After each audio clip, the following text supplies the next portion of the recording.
৮৮ বন্যার মধ্যে আমরা ক্যাসেটটা ছেড়েছিলাম। সেটি ডলি সায়ন্তনী প্যারোডি গান লিখে দিতাম। ওই শুরু রে ভাই আমার, অমুককে ভোট দিন তমুককে ভোট দিন। আমার গীতিকার হওয়াটা একটা অদ্ভুত একটা ব্যাপার। আমার ছোটবেলা থেকেই খুব ইচ্ছে যে আমি একটা বড় মাপের অভিনেতা হব। নাটকের প্রতি আমার প্রেম ছিল খুব বেশি। বড় অভিনেতা হওয়ার ভীষণ স্বপ্ন। আমি কুষ্টিয়া শহরে আমি নাটকের সাথে জড়িত হলাম ভীষণ রকমভাবে। নাটক করতে করতেই আমাদের একটা ট্রেনিং হলো, আসলে ওয়ার্কশপ হলো। সেই ওয়ার্কশপে যারা এলেন আমাদের শেখাতে, তারা বললেন যে কণ্ঠ ব্যায়াম করতে হয়, নাটকের অভিনেতা হতে গেলে কণ্ঠ ব্যায়াম করতে হয়। তখন তো আমি অল্প বয়স, তো ব্যায়াম বলতে তো আমরা শরীরের ব্যায়ামটাই বুঝতাম। কণ্ঠ আবার কীভাবে ব্যায়াম করে, এটা আমার একটা অদ্ভুত একটা হলো, মাথায় ঢুকে গেল। তা ওনাদেরকে জিজ্ঞেস করলাম যে কণ্ঠ ব্যায়ামটা আসলে কী। তো ওনারা বললেন যে কণ্ঠ ব্যায়ামটা হচ্ছে যে মানুষ গান গায় না, গান শেখে সা রে গা মা পা ধা নি সা, এটা করতে হয়। এটা করলে ভয়েসের মডুলেশন হয়, কে কোন গ্রাম থেকে সংলাপ উচ্চারণ করবে সেগুলোর সুবিধা হয়। তা আমার তো মনে প্রাণে ধ্যান যে আমি অভিনেতা হব। আমি শিখতে চলে গেলাম কণ্ঠ ব্যায়াম করার জন্যে। আমাদের কুষ্টিয়া শহরের একজন খুব নামকরা ওস্তাদ ছিলেন খন্দকার মিজানুর রহমান বাবলু। তবে ওনার শরণাপন্ন হলাম। তো উনি বললেন যে ঠিক আছে তুই শেখ। শিখলাম, শিখতে শিখতে উনি বললেন যে তুই তো তোর কণ্ঠস্বর তো ভালো, তুই তো গান গাইলে গান গাইতেই পারবি। তা আমি খুশি হয়ে গেলাম যে আমার কণ্ঠ ভালো, আমার তো ভালো লাগে না, কিন্তু আমার কণ্ঠ টিচার যখন বলছে তখন নিশ্চয়ই আমার কণ্ঠ ভালো। তা আমি মনে প্রাণে আমি গান শিখতেও শুরু করলাম। এখন বুঝি যে আমার শিক্ষকের যে একটা শেখানোর যে প্রতিষ্ঠান ছিল, সেই প্রতিষ্ঠানে মেয়ে বেশি সংখ্যায়। তো ওনার হচ্ছে যে ব্যালেন্স করার জন্য এখানে যদি 10টা মেয়ে থাকে, তো এখানে 10টা ছেলে হলে ভালো হয়। তো উনি সর্বসাধারণে মেয়ে 10টাই পাচ্ছে, কিন্তু ছেলে 2টা থেকে 3টা। তো ওইসব চিন্তা করে আমাকে বোধহয় উনি শেখাতে চাইলেন, আমিও শিখলাম। তো শিখতে শিখতে তখন বললো যে তুই তো গান যখন শিখছিস তো তুই তো গাইতেও পারবি, আর তোকে গান তুলে দিই। তো উনি আমাকে গান তুলে দিলেন, আমি হারমোনিয়াম বা জায়গায় গান গাইতে পারছি। এইভাবেই আমার গান শুরু।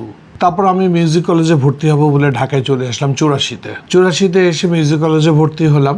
আর পাশাপাশি আমাদের আমরা অনেকগুলো ভাই বোন ছিলাম, তো আব্বার একার রোজগার, উনি আসলে আমার খরচটা জোগাতে পারছিলেন না। তখন আমরা এই টেলিভিশনে একটা কন্ট্রাক্টর চাকরি পেলাম। তো এই চাকরি করছি, পাশাপাশি মিউজিক কলেজে পড়াশোনা করছি। এই করতে করতে হঠাৎ একদিন ডিউটি রুমে আমার একজনের সঙ্গে পরিচয় হলো যে ওনার নাম হাসান চৌধুরী।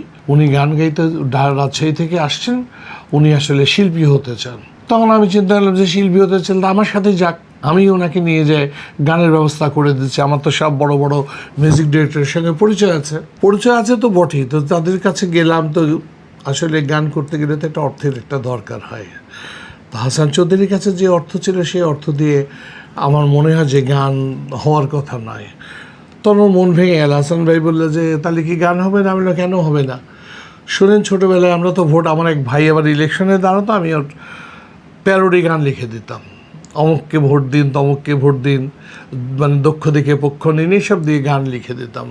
তা আমি চিন্তা করলাম যদি ভোটের গান লিখতে পারি, তাহলে আমি তো একটু ভালো কথা চিন্তা করে যদি প্রেমের গান লিখি, তো লিখতেই পারি আর কি। হাসান ভাইকে বললাম যে, ওনার বাসায় বললাম যে ভাই দেন আমি একটা গান বানাই। উনি খুব অবজ্ঞা করেই বললেন যে বানান। তো বানাইলাম একটা গান যখন বানাইলাম তখন বলছে যে হাসান ভাই বলে এই গানটা তো আমি শুনছি আগে। আমি তো অবাক হইলাম যে কি রে, আমি গান নতুন বানাইলাম, উনি কোত্থেকে আগে শুনলেন। তারপর বলছে যে আমি বললাম যে আল্লাহর কসম হাসান ভাই আমি নিজে বানাইছি এখন এই মুহূর্তে। তখন হাসান একটু অবাক হয়ে বলে যে আচ্ছা ঠিক আছে আরেকটা বানান তো, আমি পারি কি না বিশ্বাস করার জন্য, টেস্ট করার জন্য।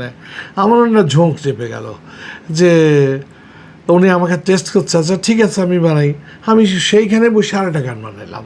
হাসান ভাই যত না আমাকে সাপোর্ট করলো, হাসান ভাইয়ের ওয়াইফ আমাকে বলে যে না ওনার গান ভালো হচ্ছে। তো উনি বলার পর হাসান ভাইও একটু সাহস পাইলো যে না তাহলে তো হচ্ছে গান, পছন্দ যখন করছে তারপরে আপনি আরও বানান। এই যে বানানো শুরু করলাম, তার গান ক্যাসেট করলাম আমরা। ক্যাসেট করার পর সেই গান 88 বন্যার মধ্যে আমরা ক্যাসেটটা ছেড়েছিলাম। তো বন্যার জন্য প্রাথমিকভাবে আমাদের গানটা খুব চলছিল না, কিন্তু যখন বন্যা পরবর্তী সময়ে দেখলাম যে ব্যাপক আমার সেই গানের কাটতি হচ্ছে। আমার ক্যাসেট কোম্পানির মালিক আমার বাসায় মিষ্টি এনে আমাদের খাওয়াই গেছে, তার মানে ভালো ব্যবসা হচ্ছে। ওই শুরু রে ভাই আমার। এরপরে কাজ শুরু করলাম আমি মাঝখানে একটা দিলরুবা খানের একটা আধুনিক গানের অ্যালবাম করেছিলাম।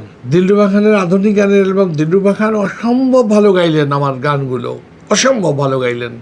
কিন্তু মুশকিল হলো যে দিলরুবা খানের গান ততক্ষণে যে দেখা আরিচা ঘাটে কিংবা ওই দুই ভ্রমণের দুই বাসিন্দা সুপার ডুপার হিট, কিন্তু শ্রোতা দর্শকরা আর দিলরুবাকে ওই আধুনিক গানের শিল্পী হিসেবে খুব একটা মেনে নিলেন না আর কি। তো ওই অ্যালবামটা সেই রকমভাবে চলেনি। কিন্তু তার পরবর্তীতে আমরা আরও কয়েকজনের গান করলাম। এর মধ্যে থেকে বেরিয়ে আসলো হচ্ছে ওই হাসান চৌধুরীর গান করতে গিয়েই একটা হাসান চৌধুরীর গানে খুব কাছাকাছি তবে আমি আছি যে হা বলে একটা হামিং আছে না, ওই হামিং পোর্শন দেওয়ার যখন চিন্তায় আসলো যে আমরা একটা মেয়েকে দিয়ে এইটা হামিংটা দেওয়াবো, তো হাসান চৌধুরী বলে যে ঠিক আছে দাদা, আমরা একটা মেয়ে আছে ভালো গান করে, আমি একটু ডাক দিয়ে নিয়ে আসি। আর উনি আসেন। ওই মেয়েটা যখন আহা ওহো গাইল তখনই আমি চিন্তা করলাম যে তো অদ্ভুত কণ্ঠস্বর, খুবই সুন্দর আওয়াজ। তখন আমি ওই মেয়েকে বললাম যে আমি তোমার একটা অ্যালবাম করবো, সেটি ডলি সেনদনীয়।